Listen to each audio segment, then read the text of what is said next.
Hello दोस्तों। देखिए दोस्तों, हमारा जो शिक्षा मनोविज्ञान का 21 डेज का जो चैलेंज चल रहा था, जिसमें हम पिछली भर्तियों में आए हुए क्वेश्चन सोल्व कर रहे हैं, वो भी टॉपिक वाइज। तो उसमें आज हमारा टॉपिक है बाल विकास संपर्ते। क्या है? बाल विकास संपर्ते। जो बाल विकास में जैसे वृद्धि विकास हो गए, विकास के सिद्धांत हो गए, विकास की अवस्थाएं और वंशानुक्रम और वातावरण की भूमिका, चिंतन, प्रत्यक्षीकरण, तर्क, स्मृति, वो जो सारी चीज़ें आती हैं उनके बारे में जो भी क्वेश्चन आए हुए हैं पिछली भर्तियों में, वो क्वेश्चन आज हम सोल्व करेंगे। तो आपसे रिक्वेस्ट है कि चैनल को सब्सक्राइब कीजिए और वीडियो को लाइक कीजिए और अपने फ्रेंड्स और फैमिली के साथ शेयर कीजिए।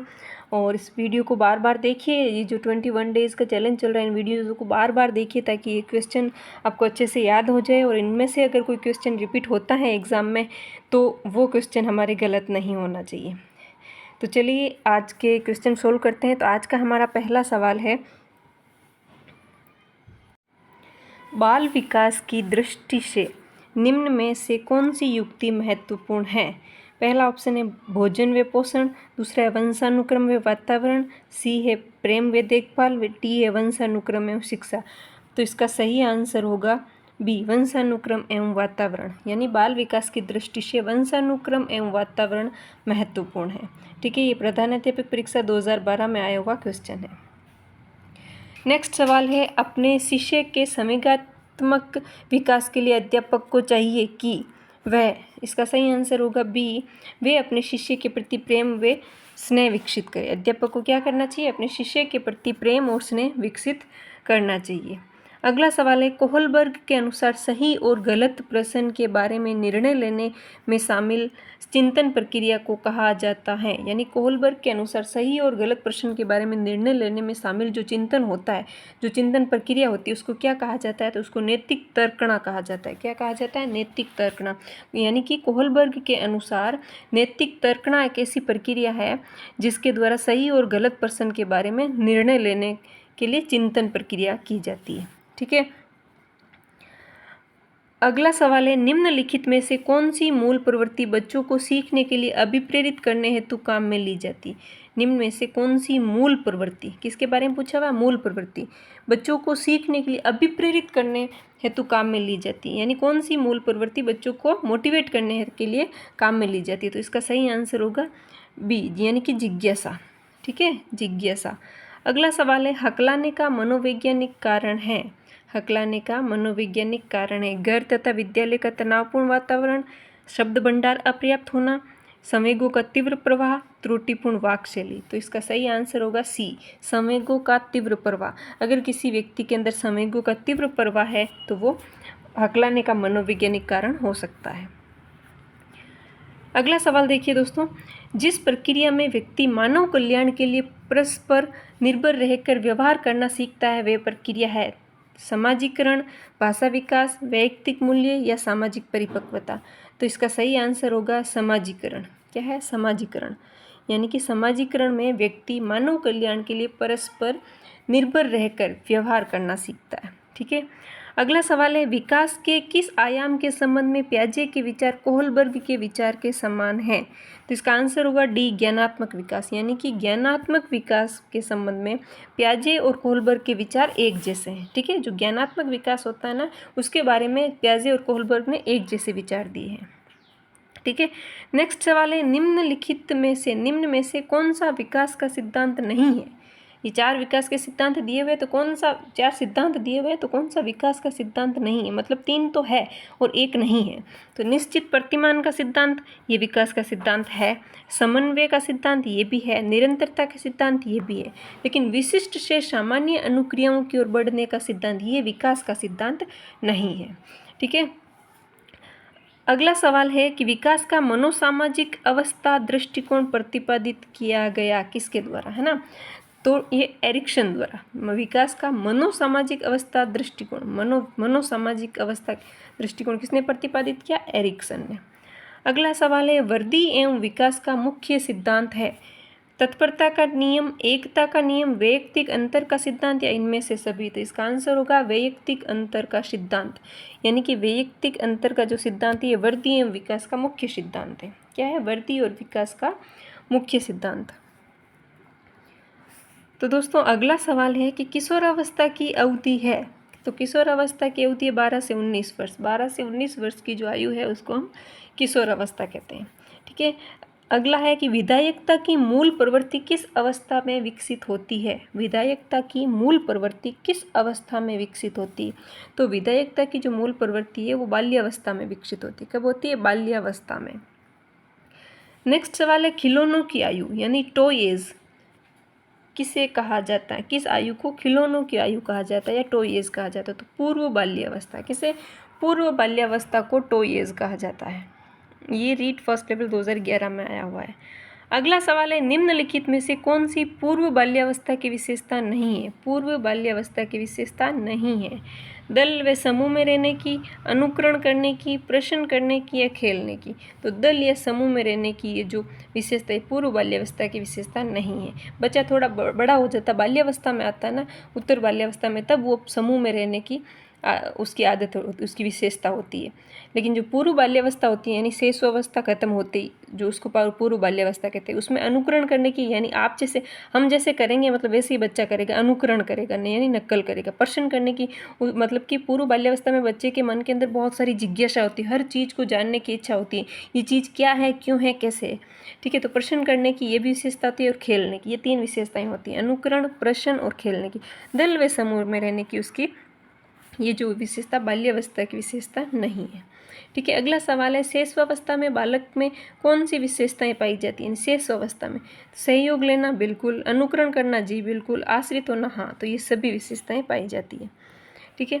अगला सवाल है सामान्य बालक प्राय किस आयु में बोलना सीख जाते हैं। सामान्य बालक 11 माह की आयु में बोलना सीख जाते हैं। किसमें? 11 माह में। बच्चे सबसे पहले कौन सी भाषा सीखते हैं। तो बच्चे सबसे पहले मातृभाषा सीखते हैं, यानी जो उसकी माँ बोलेगी वही बच्चा सीखेगा। ठीक है। अगला सवाल है बाल मनोविज्ञान के आधार पर कौन सा कथन सत्य है। सभी बच्चे एक जैसे होते हैं? नहीं। कुछ बच्चे विशिष्ट होते हैं? बिल्कुल। कुछ बच्चे एक जैसे होते हैं? प्रत्येक बच्चा विशिष्ट होता है। तो इसका सही आंसर बी होगा, प्रत्येक बच्चा विशिष्ट होता है। यानी सभी बच्चे एक जैसे होते हैं? नहीं, ये कथन असत्य है। कुछ बच्चे विशिष्ट होते हैं? नहीं, सभी बच्चे विशिष्ट होते हैं। हर एक बच्चा कुछ ऐसा नहीं है कि कुछ बच्चे विशिष्ट हैं बाकी एक जैसे, ऐसा भी नहीं है। तो ये सवाल भी ये मतलब ये कथन भी असत्य हो गए। कुछ बच्चे एक जैसे होते हैं? नहीं। तो प्रत्येक बच्चा विशिष्ट होता है, ये कथन सत्य है, प्रत्येक बच्चा विशिष्ट होता है। ठीक है। नेक्स्ट सवाल है निम्नलिखित में से किस अवस्था में बच्चे अपने समवयस्क समूह के सक्रिय सदस्य हो जाते हैं। समवयस्क समूह के पीयर ग्रुप के सक्रिय सदस्य, तो वो किशोरावस्था है। कौन सी? किशोरावस्था। फिर ये व्यक्तिगत रूप से शिक्षार्थी एक दूसरे से किस चीज़ में भिन्न होते हैं। तो वो होगा विकास की दर में। व्यक्तिगत रूप से जो शिक्षार्थी होता है, जो बच्चा होता है, वो एक दूसरे से विकास की दर में भिन्न होते हैं। यानी सब में विकास की दर भिन्न होती है, अलग अलग होती है, सबका विकास एक जैसा नहीं होता है। ठीक है। अगला सवाल है 6 से 10 वर्ष की अवस्था में बालक रुचि लेना प्रारंभ करते हैं। किस चीज़ में? धर्म में, मानव शरीर में, यौन संबंधों में या विद्यालयों में। तो 6 से 10 वर्ष की अवस्था में बालक विद्यालय में रुचि लेना आरंभ करता है। किसमें? विद्यालय में। नेक्स्ट है निम्नलिखित में से कौन सा व्यवहार भावात्मक बाधा को प्रदर्शित नहीं करता है। कौन सा व्यवहार भावात्मक बाधा को प्रदर्शित नहीं करता है। बाल अपराध, कमजोरों को डराने वाला, भगोड़ापन या स्वाधीनता। तो इसका सही आंसर होगा स्वाधीनता। यानी कि जो स्वाधीनता है वो भावात्मक बाधा को प्रदर्शित नहीं करता है। अगला सवाल है कि प्राथमिक स्तर के बालकों के लिए निम्नलिखित में से किसे बेहतर मानते हैं। वीडियो अनुकरण को, प्रदर्शन को, स्वयं के अनुभव को या उपयुक्त सभी। तो इसका सही आंसर होगा सी, यानी स्वयं के अनुभव। प्राथमिक स्तर के जो बालक होते हैं उनके लिए स्वयं के अनुभवों को बेहतर माना जाता है। ठीक है। अगला सवाल है कि दूसरे वर्ष के अंत तक शिशु का शब्द भंडार हो जाता है। यानी बच्चा 2 साल का होता है कंप्लीट होते होते, तो उसका शब्द भंडार कितना हो जाता है। तो इसका शब्द 100 शब्द। जब 2 साल का बच्चा होता है ना, उसके पास लगभग 100 शब्द हो जाते हैं। 100 शब्द वो सीख जाता है। अगला सवाल है संवेगों की उत्पत्ति होती है।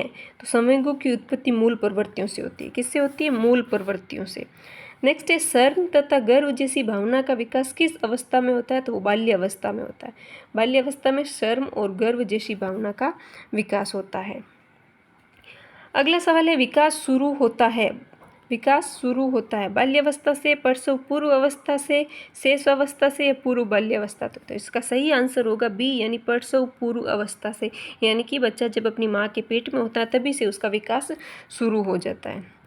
ठीक है, अगला सवाल है कि बाल्यावस्था में सामाजिक विकास के रूप में मुख्य हैं, बाल्यावस्था में सामाजिक विकास के रूप में मुख्य हैं। तो इसका आंसर बी होगा, बालक व बालिकाओं में एक साथ रहने की प्रवृत्ति। ठीक है, अगला सवाल है लॉरेंस कोहलबर्ग विकास के किस क्षेत्र में शोध के लिए जाने जाते हैं। तो जो लॉरेंस कोहलबर्ग है वो नैतिक विकास के लिए जाने जाते हैं। किसके लिए? नैतिक विकास के लिए। अगला सवाल है कि बालक के शारीरिक व क्रियात्मक विकास की दिशा होती है, बालक के शारीरिक तथा क्रियात्मक विकास की दिशा कैसी होती है? तो वो होती है सीट से पैर तथा शरीर के मध्य से छोरों की ओर। विकास कैसे होता है? हमेशा विकास सीट से पैर की ओर होता है, यानी बच्चा जब जन्मता है तो सबसे पहले अपनी गर्दन संभालना सीखता है, ठीक है ना। उसके बाद वो हाथ पैरों पे कंट्रोल करना सीखता है, फिर वो बैठना सीखता है, फिर वो चलना सीखता है। तो विकास सिर से पैरों की ओर होता है, ठीक है, और शरीर के मध्य से छोरों की ओर, यानी शरीर के मध्य से छोरों की ओर होता है। ठीक है, पहले बैठना सीखेगा, फिर वो चलना सीखेगा, फिर पहले पकड़ना सीखेगा, फिर चलना सीखेगा, तो मध्य से छोरों की ओर। ठीक है, अगला सवाल है कि मैकडूगल के अनुसार मूल प्रवृत्ति जिज्ञासा से संबंधित संवेग कौन सा है? तो जिज्ञासा से संबंधित संवेग आश्चर्य, यानी बच्चे को अगर किसी चीज़ का आश्चर्य होगा तो उसके अंदर जिज्ञासा होगी कि यार ये ऐसे कैसे है, तो वो सवाल करेगा, है ना। तो जिज्ञासा से संबंधित संवेग कौन सा है? आश्चर्य। अगला सवाल है शेषावस्था की मुख्य विशेषता कौन सी नहीं है? कौन सी विशेषता शेषावस्था की विशेषता नहीं है? सीखने की प्रक्रिया में तीव्रता, बिल्कुल होती है तीव्रता। जिज्ञासा की प्रवृत्ति होती है, अनुकरण द्वारा सीखने की प्रवृत्ति होती है, लेकिन चिंतन प्रक्रिया नहीं होती। इसका सही आंसर क्या होगा? चिंतन प्रक्रिया। शेष अवस्था की विशेषता चिंतन प्रक्रिया नहीं, यानी कि शेष अवस्था में बच्चा चिंतन प्रक्रिया नहीं करता है। ठीक है, अगला सवाल है कि किस मनोवैज्ञानिक के अनुसार विकास एक सतत और धीमी प्रक्रिया है? किस मनोवैज्ञानिक के अनुसार विकास एक सतत और धीमी प्रक्रिया है? तो इसका आंसर होगा हरलोक, यानी कि हरलोक के अनुसार विकास एक सतत और धीमी प्रक्रिया है। ठीक है, अगला सवाल है बाल्यावस्था होती है, तो बाल्यावस्था होती है 12 वर्ष तक। कब तक? 12 वर्ष तक बाल्यावस्था होती है। अगला सवाल है बाल विकास का सही क्रम है, तो बाल विकास का सही क्रम है बाल्यावस्था, किशोरावस्था, प्रौढ़ावस्था, यानी पहले बाल्यावस्था आती है, फिर किशोरावस्था आती है और फिर प्रौढ़ावस्था आती है। अगला सवाल है कि विकास कैसा परिवर्तन है? तो विकास गुणात्मक है, रचनात्मक है, रचनात्मक है, गणनात्मक है या नकारात्मक? तो विकास गुणात्मक है। कैसा परिवर्तन है? गुणात्मक परिवर्तन है। ठीक है, अगला सवाल है वर्दी का संबंध किससे है? आकार व भार से, केवल आकार से, केवल भार से या कोई नहीं? तो वृद्धि का संबंध आकार व भार से, यानी कि शरीर का जो आकार होता है वो भार होता है, दोनों में जो परिवर्तन होते हैं उसको हम वृद्धि का नाम देते हैं। ठीक है, अगला सवाल है निम्नलिखित में से कौन सा विकास का सिद्धांत है? सभी की विकास दर समान नहीं होती है, विकास हमेशा रेखीय होता है, ये निरंतर चलने वाली प्रक्रिया नहीं है, विकास की सभी प्रक्रिया अंतर संबंधित नहीं है। तो इसका सही आंसर होगा ए, सभी की विकास दर समान नहीं होती है, सभी की विकास दर समान नहीं होती है। ठीक है, अगला सवाल है मानव विकास को क्षेत्रों में विभाजित किया जाता है, जो है शारीरिक, संज्ञानात्मक, संवेगात्मक और सामाजिक। क्या क्या होंगे? मानव विकास को जिन जिन क्षेत्रों में विभाजित किया जाता है वो कौन कौन से? शारीरिक, संज्ञानात्मक, संवेगात्मक और सामाजिक। ठीक है, आध्यात्मिक नहीं होगा और मनोवैज्ञानिक नहीं होगा। ठीक है, तो कौन कौन से होंगे? शारीरिक होगा, संज्ञानात्मक होगा, संवेगात्मक होगा और सामाजिक होगा। ठीक है, अगला सवाल है कि कोहलबर्ग के अनुसार शिक्षक बच्चों में नैतिक मूल्यों का विकास कर सकता है। कैसे?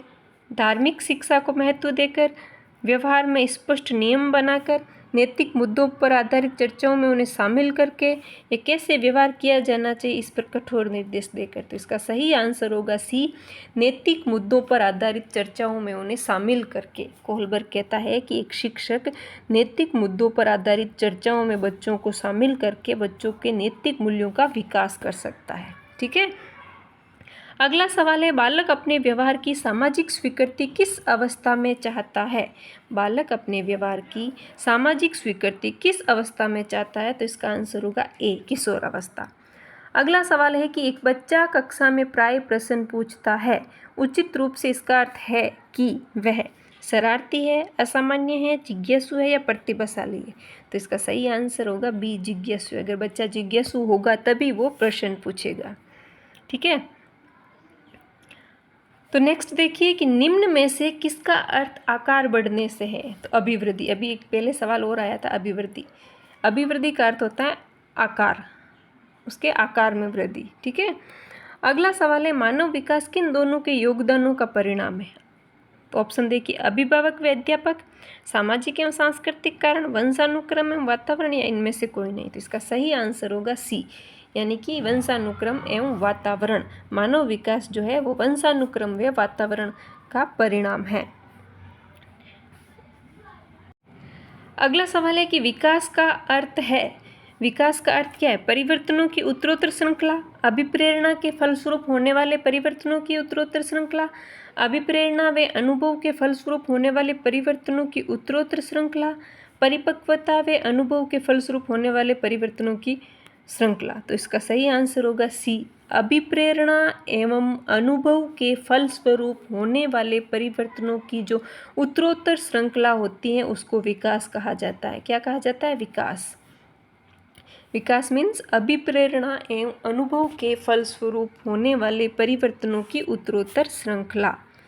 ठीक है, नेक्स्ट सवाल है कि लॉरेंस कोहलबर्ग के अनुसार प्रस्तावित निम्नलिखित चरणों में से प्राथमिक विद्यालयों के बच्चे किन चरणों का अनुसरण करते हैं? ऑप्शन देखिए, आज्ञा पालन और दंड उन्मुखीकरण, वैयक्तिकता और विनिमय, अच्छे अंतर्वैयक्तिक संबंध, सामाजिक अनुबंध और व्यक्तिगत आधार। तो इसका सही आंसर होगा सी, 1 और 4, यानी कि आज्ञा पालन और दंड उन्मुखीकरण तथा सामाजिक अनुबंध और व्यक्तिगत आधार। ये जो चीज़ें होती हैं ये कोहलबर्ग के द्वारा प्रस्तावित प्राथमिक विद्यालयों के बच्चे इन कोहलबर्ग के अनुसार प्राथमिक विद्यालय के बच्चे इन चरणों का अनुसरण करते हैं। किसका? आज्ञा पालन और दंड उन्मुखीकरण और सामाजिक अनुबंध और व्यक्तिगत अधिकार। तो ठीक है दोस्तों, जो हमारे बाल विकास, संप्रत्य के वृद्धि और विकास के से संबंधित जो भी क्वेश्चन आए हुए थे वो हमने सोल्व कर लिए हैं, यानी देख लिए। तो इस वीडियो को आप बार बार देखिए और इन क्वेश्चनों को लर्न कीजिए, समझने की कोशिश कीजिए। और इनमें से अगर कोई क्वेश्चन हमारे रिपीट होता है तो वो सवाल हमारे गलत नहीं होना चाहिए। तो इस चैनल को सब्सक्राइब कीजिए, वीडियो को लाइक कीजिए, अपने फ्रेंड्स एंड फैमिली के साथ शेयर कीजिए और जुड़े रहिए हमारे चैनल से, ताकि हमें भी आपसे मोटिवेशन मिले और हम आगे जो भर्तियाँ आ रही हैं फर्स्ट ग्रेड, सेकंड ग्रेड, उनके लिए अच्छी तैयारी कर सकें। तो मिलते हैं नेक्स्ट वीडियो में, तब तक के लिए जय हिंद, जय भारत, थैंक यू।